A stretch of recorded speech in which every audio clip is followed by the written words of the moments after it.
Let me know how you're doing in the comments. And today, and across this month, we're going to be talking to religious individuals about evil. Throughout all different types of media, it is inconsistent. I want to know what evil is. I want to know what spirits are, what demons are, what angels are, what the hell is evil? What is good? What is bad? I need to know. Let's call up some religious people and let's ask them. Blessed Sacrament, Fathers. Welcome to St. Francis Church. Michelle speaking. How can I help you? Hi Michelle, my name is Sabian. I'm currently in the works of making a YouTube video in discovering different religions' opinion of evil and how they differ between religions. I was wondering if I'd be able to speak to a priest today. Hello? Oh, sorry, I thought that was a voicemail. It was, I picked up the phone. Oh wow, okay. So it was both. Hi, my name is Sabian. I'm currently in the middle of making a video to explore the different religious beliefs on evil and spirits. I was just wondering if I'd be able to speak to a rabbi today. I've also been reaching out to Catholic priests and Christian pastors as well, and I just want to know what the similarities are between the all. Yeah, I'm learning with someone right now. You want to call me back in about 20 minutes? 24. Thank you very much. I'll call you back in 20. Okay, I'm gonna talk to a rabbi.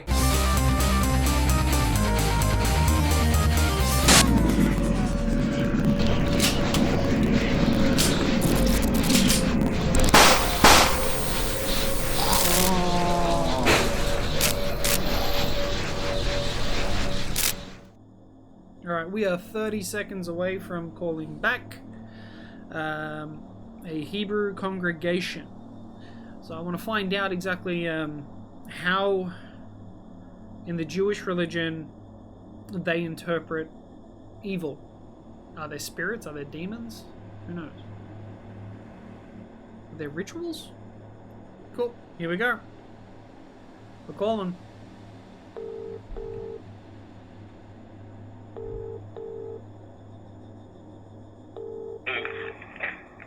Hello?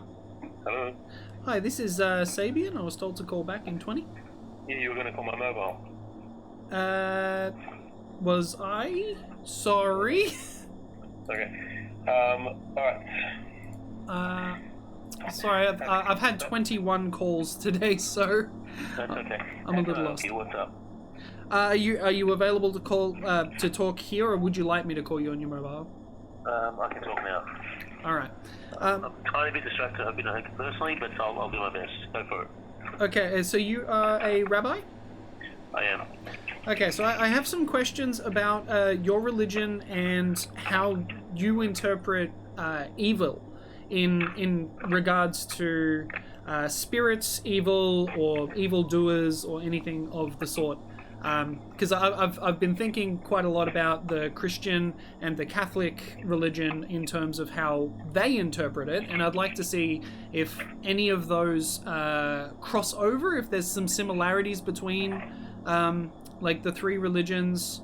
I'd like to know if there's any rituals or if there's anything else that, you know... That... Okay, so the traditional Jewish belief, especially as enunciated through the Hasidic path, which is what I subscribe to, is that evil doesn't really exist other than as a subcomponent of God. There's nothing that can be. My understanding, again, I'm not an expert on Christian theology, is my understanding is that there's a realm of the devil and there's a realm of God, and they're almost like opposing forces. Is that correct? Whereas in Judaism, there's nothing other than God. So there's nothing other than God. So there's no like spirits or demons. God is good. God is evil. There is no such thing as existence that's opposed to God or can be anything other than God. So then the theological question is, how is it possible that something gives the impression or seems to be of a different realm? And one of the best analogies given is with the Zohar, which is the basic book of mystic thought, written about the turn of the Common Era, and it has a doctrine. It's like a line. It talks about the holy harlot or the holy prostitute, which is an analogy almost like a king who wishes to test his son. And the way he tests his son is to get some courtesan or a high-level one of the ladies of the court to attempt to seduce the son. With hope, obviously, the king hopes that the son manages to resist her blandishments, is strong enough to resist and sort of stay moral and stay strong. So it's like a fight against temptation? Well, that's in this analogy. The king is attempting to see how strong is his son's moral fibre. Gotcha. And the way he does that is to put someone in order to try to tempt him. Yeah. But the two things, the king himself wishes that the son should overcome and to demonstrate the strength, and the courtesan, this Harlot herself, if she truly loves the king, although she's doing the best job she can to seduce the prince, her real hope and the real aspiration is that she should be defeated. And if you take it back to its analogous source, the king is God, the son is us, or the child is us, and evil is that good person with a bad job, who's trying to tempt us, is trying to give us the capacity to overcome. But evil doesn't exist independent of God. It's purely fulfilling a function for God. So there can be nothing which opposes God. I mean, like it's a ridiculous concept, because the definition of God is all things, all seeing, all knowing. He's everything. So God would be all things, good, evil, everything in between. He's a function of God. That's correct. Okay, so that's really interesting, because well, I'm sure, as you know, with other religions, there's usually like a parallel. So there's opposite sides constantly fighting for one thing or another, and there's good, then there's bad, and there's usually a separate ruler for each. Non-Jewish way of looking at it. Yeah. To admit the possibility that something can oppose God or be opposite to God, it's like you're limiting godliness, are you not? It can't be much of a God that can have an opponent. Yeah. No, I can understand that. So the Jewish belief is that evil itself is an aspect of God rather than it being a contradiction to God. Evil is an aspect of God, a presentation of godliness in order for us to overcome it. And evil itself wishes to be overcome because it is like this courtesan who's doing a job for the king, but because she truly loves the king, she wants to be defeated. She's doing the best job she can, but she wishes to be defeated. She wants the prince to overcome. We interrupt this program to thank our members on Patreon. Your contribution helps Scarabic Enterprises as a whole. All tiers are equal in benefits, and the entry is only $1 USD. We even have shadow tiers for those who do not wish to be named but want to show their support. Join now. Our Patreon link is in the description. Well, that's a very, very interesting take. Like that's cool. I'd like to look into that a little bit more. Is there any, in the Jewish religion, is there any spirits? Like any sort of like afterlife, underworld, anything like that? Look, you see these words utilized, but they're all part of the same concept of something which is, as a tempter, not necessarily as a separate being. They wouldn't be any. You wouldn't say like the concept of a spirit that's separate to God. It'd be all these part of the same. It's just a representation. So yeah. It's not something we really discuss much. It's not something which is really part of our theology or philosophy. Okay. So wait. So, is there a concept of an afterlife? Of an afterlife, of course. And what would that be? So good is its reward, the presence of the opportunity to bask in God's presence. So therefore, it's not like any kind of once you're in the afterlife, you don't care about the benefits of this world. You don't care about food, drink, or any of that nonsense. There's no 72 virgins or anything like that. Physical pleasure. That's a very immature way of looking at a reward. Reward is really the opportunity, which is it's the same reward that's in this world, just on a higher level, which is the opportunity to get close to God and to understand and perceive godliness. Yeah. There is that concept of an afterlife from that perspective. There is a concept of punishment, if you're about to ask me, but it's not punishment as in a revenge. It's almost like an opportunity to cleanse. I guess the best analogy you could use is, clothing going through a washing machine. It might not be particularly durable for the clothing. It gets beaten up, it gets swirled, it gets, all these so-called negative things happen to it. But it's not a punishment per se, but it's really just an opportunity to cleanse and to remove any of the negativity which you indulged in this world. So basically, God would wish you to do better and to redeem yourself rather than to be punished If in a. If you look at a human after he's died, what is he? After he's dead, it's not a body. You can't put, the body is split. The body's dead, right? Yeah. It's purely a soul. And a soul, while it was in this world, was a combination. Well, it was a human being with a combination of body and soul. And after he passed away, a soul might have some blotches on the copybook from the negativity it indulged in when it was in this world. It's really just the opportunity to cleanse off that negativity. So it's not a punishment per se. It's really a cleansing or an opportunity to regain perfection. Okay. So once that soul has been released from its host or its body, does it... Like, is there like a reincarnation? Does it get redistributed to like a new person or something? Here you're getting into quite deep philosophy. There is a doctrine of reincarnation. Yep. It's subject to quite a bit of controversy. Some people don't necessarily believe reincarnation is automatically a Jewish concept. Other people do believe reincarnation is very much a Jewish belief. Okay. There's 100%, everybody agrees. It's one of the foundational beliefs of Judaism. The things that absolutely belief is that there's a concept of reward and punishment.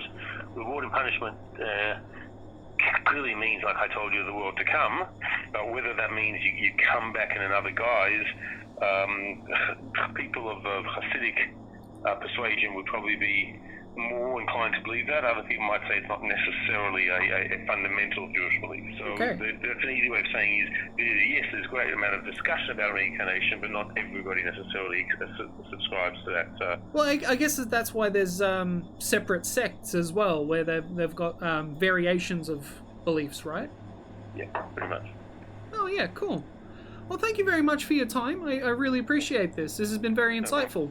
What's this? It's like for a project or something, or what's this? I am a YouTuber. I make YouTube videos. This is in my pursuit of knowledge.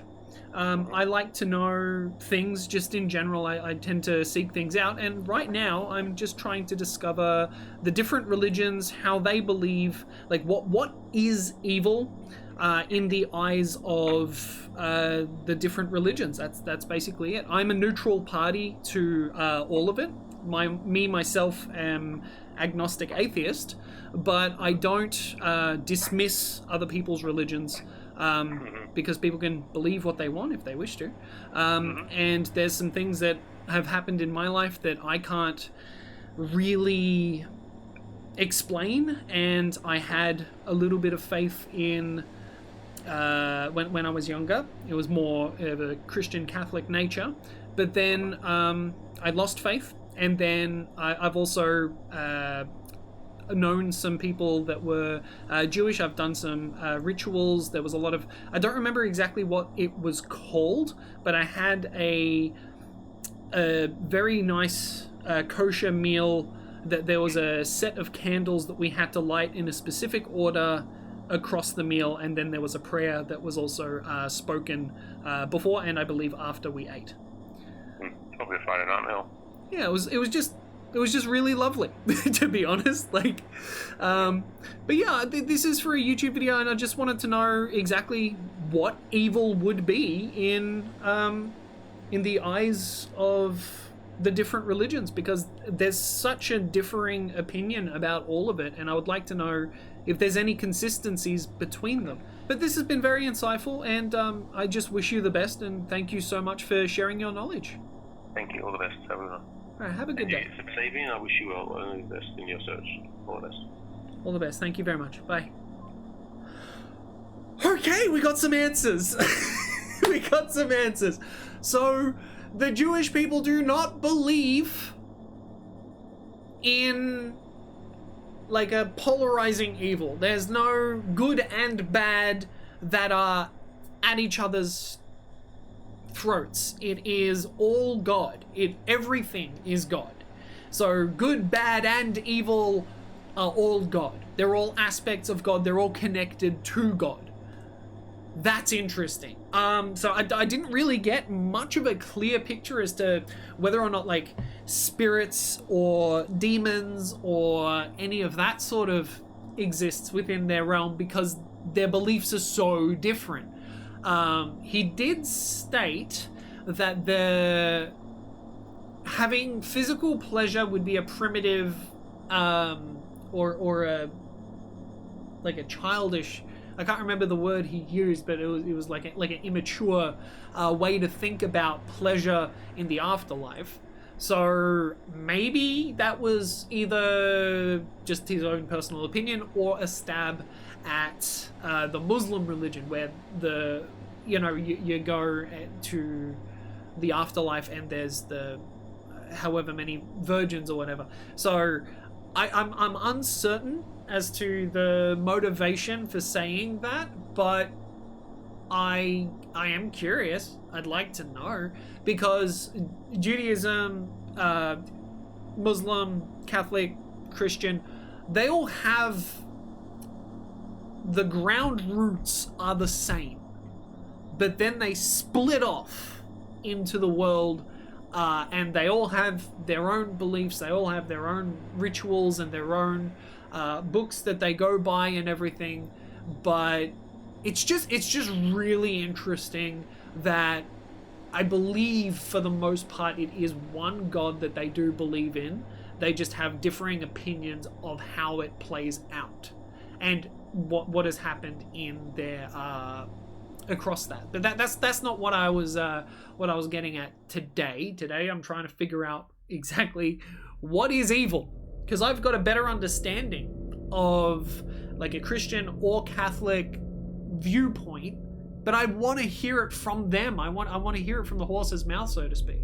So now that we know that Judaism is very different, because I want to explore this a little bit further, I'm going to call up another synagogue and I'm going to find out if we can get a consistent answer across the board.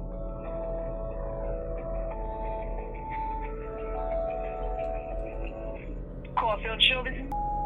Hi, my name is Sabian. I am calling to speak to a rabbi. I'm currently in the process of making a video exploring the concepts of evil and spirits across several religions.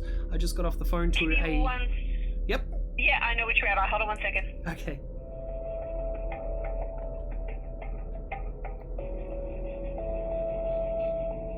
This is Rabbi.